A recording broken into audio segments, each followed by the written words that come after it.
안녕하세요.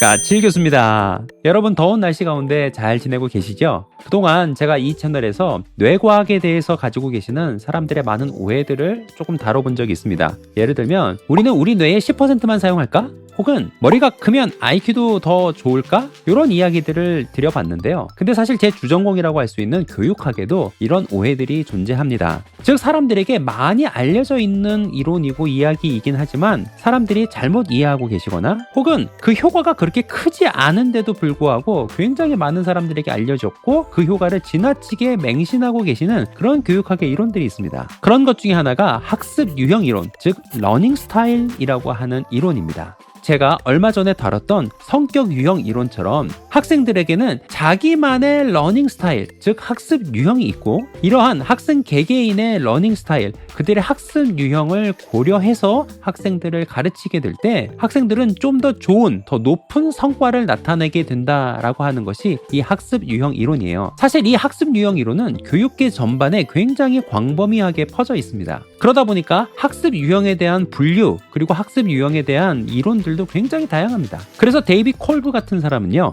분산자, 융합자, 수렴자, 그리고 적응자 이렇게 해서 4가지의 유형으로 학습 유형을 분류해서 이야기하기도 했고요. 아무래도 가장 많이 알려진 것은 학생들을 시각, 청각, 그리고 마지막 3번째로는 운동 감각적 학습자로 나누는 겁니다. 즉 어떤 학생들은 시각적 학습자고요, 그리고 어떤 학생들은 청각적 학습자, 그리고 어떤 학생들은 이렇게 몸을 움직일 때 가장 잘 배우는 운동 감각적 학습자다라고 하는 겁니다. 그리고 그들의 유형에 맞게 가르쳐야 한다는 것이죠. 아마 이런 거 들어보셨을 거예요. 그렇죠? 여러분들은 이 분류에 의하면 어떤 학습자이신가요? 이 분류에 의하면 저는 약간 시각적 학습자가 아닌가라고 생각이 되는데요. 그런데 과연 이 학습 유형 이론이 정말 효과적일까요? 정말 더 나은 성과를, 더 나은 결과를 나타내게 될까요? 이 주제가 흥미롭다 보니까 지난 2008년 미국의 심리학과 교수 4명이 공동으로 이 학습 유형에 대한 연구를 수행한 적이 있습니다. 그래서 이 학습 유형 이론과 관련된 모든 문헌들과 연구들을 종합적으로 분석하고 리뷰하는 그런 연구를 진행을 했어요. 그랬는데 이 연구의 결과 연구자들은 학생들의 학습 유형에 맞게 가르친 결과 더 나은 성과를 냈다라고 하는 제대로 된 연구를 단 한 건도 찾을 수가 없었습니다. 즉 학습 유형에 대한 문헌과 연구들이 꽤 나오긴 했지만요, 그런 연구들을 다 따져보고 살펴보니까 그 연구들에 대해서 타당도와 신뢰도를 검증하고 이야기할 수 있을 만큼 적합한 연구 설계와 과정을 거쳐서 수행된 연구가 굉장히 적었고요. 그리고 그렇게 제대로 된 연구를 통해서 나온 결과는 오히려 기존에 가지고 있는 믿음과 상반되는 결과, 즉 그렇게 특별한 효과가 없다라고 하는 결과들이 나왔습니다. 그렇다면 왜 이렇게 학습 유형에 따라 가르치는 것이 효과적이지 않을까요? 얼핏 들으면 사실 굉장히 효과적일 것 같기도 합니다. 근데 사실 여기는 2가지 이유가 있습니다.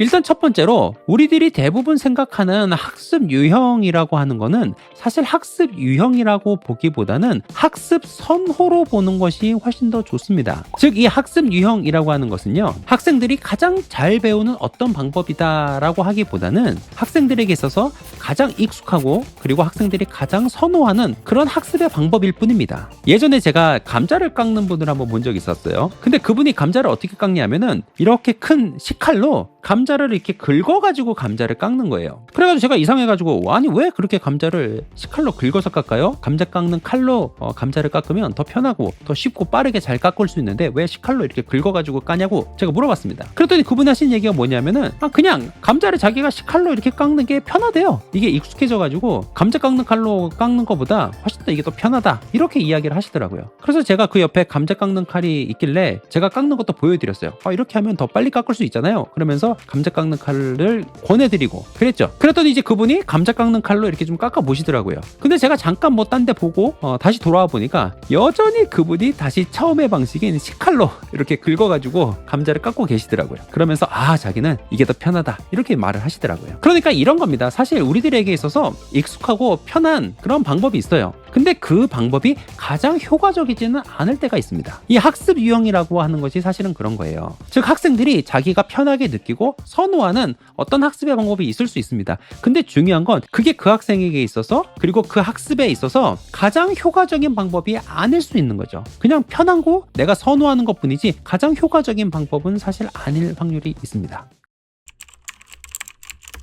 그리고 두 번째로 학습 유형 이론이 그렇게 좋은 결과를 못 나타내는 두 번째 이유는 뭐냐면요. 우리가 어떤 것을 좋아한다고 그것만 주지는 않습니다. 그렇기 때문이에요. 그러니까 이거 너무나도 당연한 얘기죠. 예를 들면 어떤 애가요. 어떤 음식을 좋아해요. 예를 들면 육식을 좋아한다. 이렇게 예를 들어 볼게요. 그러면 이 애가 육식을 좋아하면 육식을 주면 잘 먹을까요? 잘 안 먹을까요? 그렇죠. 육식을 주면 잘 먹겠죠. 근데 문제는 이 애가 육식을 좋아한다 그래가지고 이 애한테 고기만 주나요? 육식만 주나요? 그렇지 않습니다. 어떤 애가 단 거를 좋아해요. 아주 단 거를 선호하는 그런 애가 있습니다. 근데 문제는 그 애가 단 거를 좋아한다라고 해서 그 애에게 단 것만 주지는 않아요. 오히려 그 애에게 단 것만 주고 혹은 뭐 육식만 주고 고기만 주고 이렇게 하면요. 오히려 그 아이의 건강과 성장에 더 안 좋은 영향을 주게 됩니다. 오히려 건강을 해치게 될 수도 있죠. 그렇기 때문에 그 아이가 선호하는 음식이 있다 할지라도요. 우리는 그 아이에게 그 아이가 먹어야 할 것을 줍니다. 그 아이가 선호하는 것만 주지는 않아요. 학습 유형도 마찬가지입니다. 어떤 학생이 선호하는 어떤 유형의 학습의 방법이 있을 수 있습니다. 그러나 그렇다고 해서요. 그 학생을 그 방법으로만 가르칠 수는 없습니다. 그 방법으로 그 유형으로만 가르치게 될 때 그 러닝 스타일로만 가르치게 될 때 오히려 그 학생의 성장과 발전에 저해가 될 수 있어요. 게다가 우리나라도 그렇고 대부분의 나라의 공교육 시스템을 보면 개인 교육이 아니라 많은 학생들이 모여서 같이 수업을 듣고 같이 배웁니다. 그렇기 때문에 어떤 특정한 학생에게만 맞춰서 수업의 형식을 만들어갈 수가 없어요. 즉 선호하는 방식으로만 가르친다라고 하는 게 사실 실제로는 그걸 구현하는 것 자체도 어렵습니다. 그래서 그래요.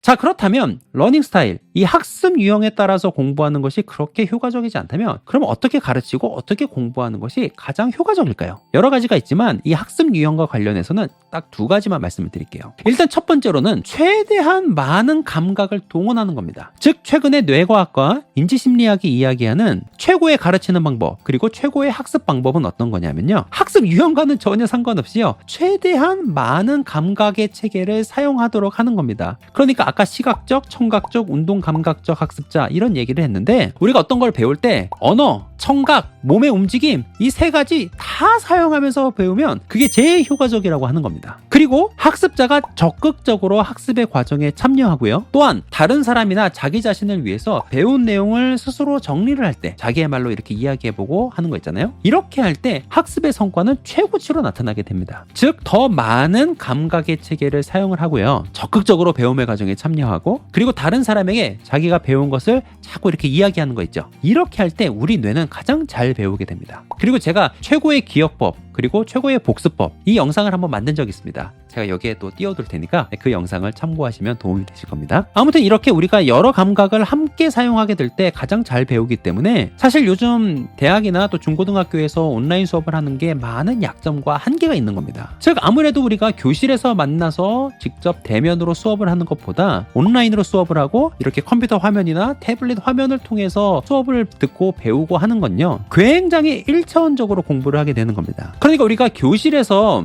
다 함께 만나서 수업을 하는 건 쉽게 이야기하면 뭐 3D로 이야기할 수 있을 것 같아요. 근데 그 와중에 교수님이 앞에서 수업을 하고 선생님이 수업을 할 때 침까지 튀기고 막 이른다 그러면 거기에 4D까지 들어가게 되는 거죠. 그런데 온라인 수업, 컴퓨터나 이 태블릿의 화면으로 공부를 하는 건 사실은 2D라고요. 그만큼 우리의 감각 체계가 적게 사용되기 때문에 효과가 떨어질 수밖에 없습니다. 그리고 제가 아까 이제 말씀을 드렸듯이 학습자들이 적극적으로 참여를 하게 될 때 학습의 효과가 올라간다 이런 얘기 드렸는데 온라인 수업 같은 경우는 이것도 어려워요. 특히 녹화 영상을 보는 거면 그 녹화 영상에 어떻게 참여를 하겠어요? 녹화 영상 속에 들어갈 수도 없고 그죠? 게다가 다른 학생들이랑 이렇게 상호작용하는 거 있잖아요. 다른 학생들이랑 배운 것들을 이야기하고 정리하고 말하고 이게 굉장히 또 중요하고 또 좋은 효과를 나타내는데 그렇게 하는 것도 온라인 수업에서는 어렵습니다. 그러면 이걸 어떻게 보강할 수 있느냐면요. 사실 온라인 수업은요. 그만큼 효과가 낮아요. 효과가 낮기 때문에 온라인 수업의 장점을 최대한 취하는 게 좋은데 그게 뭐냐 하면 그냥 반복하는 겁니다. 반복해서 보고 계속 보면서 복습하고 하는 거 있죠. 근데 사실 온라인 수업은 이게 제일 좋은 장점이에요. 그걸로 메꾸는 수밖에 없습니다. 그래서 저는 코로나 지나고 나서 수업을 진행을 할 때 녹화 영상을 통해서 수업을 진행하기도 하고 그리고 이 줌 같은 프로그램을 이용해서 온라인으로 실시간 수업을 진행할 때도 있는데요. 온라인 실시간 수업을 진행할 때도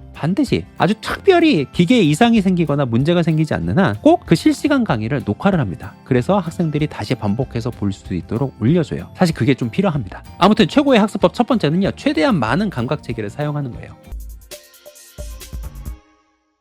그리고 두 번째 바람직한 학습의 방법은 어떤 거냐면요, 가르치는 방식은 가르치는 내용을 가지고 정하는 것이 좋은 경우가 많습니다. 그러니까 우리가 실제로 학생들을 가르칠 때 학생들을 어떻게 가르칠까라고 하는 거는 학생들이 어떤 유형인지 파악하고 그 유형에 맞춰서 가르치는 것보다 오히려 그 학생들에게 가르치는 내용을 잘 보고 그 내용을 어떤 유형으로 가르치는 게 좋을까, 이걸 가지고 결정하는 게 좋다는 거예요. 그래서 예를 들면 작문 시간이에요. 학생들에게 글쓰기, 작문을 가르쳐야 됩니다. 이 작문을 어떻게 가르치는 게 좋겠습니까? 그렇죠. 당연히 언어적인 내용에 집중해서 언어적인 방법을 통해서 학생들을 가르치는 게 좋고요. 지리 같은 과목은 어때요? 그렇죠. 지리 같은 과목은요, 단순히 청각적으로만 수업하는 것보다는 시각적 자료, 즉 지도나 다양한 도표 뭐 이런 거 있잖아요. 그림들, 이런 것들을 가지고 가르치는 것이 훨씬 효과적입니다. 그러니까 학생들을 어떻게 가르치느냐라고 하는 것은 학생들이 어떤 유형인지 파악하고 거기 맞추는 것이 아니라 지금 학생들이 배워야 되는 내용이 어떤 거고 학생들에게 가르쳐야 되는 내용이 어떤 건지 잘 파악한 다음에 그 내용에 최적화되어 있는 방법을 고르는 게 좋은 겁니다.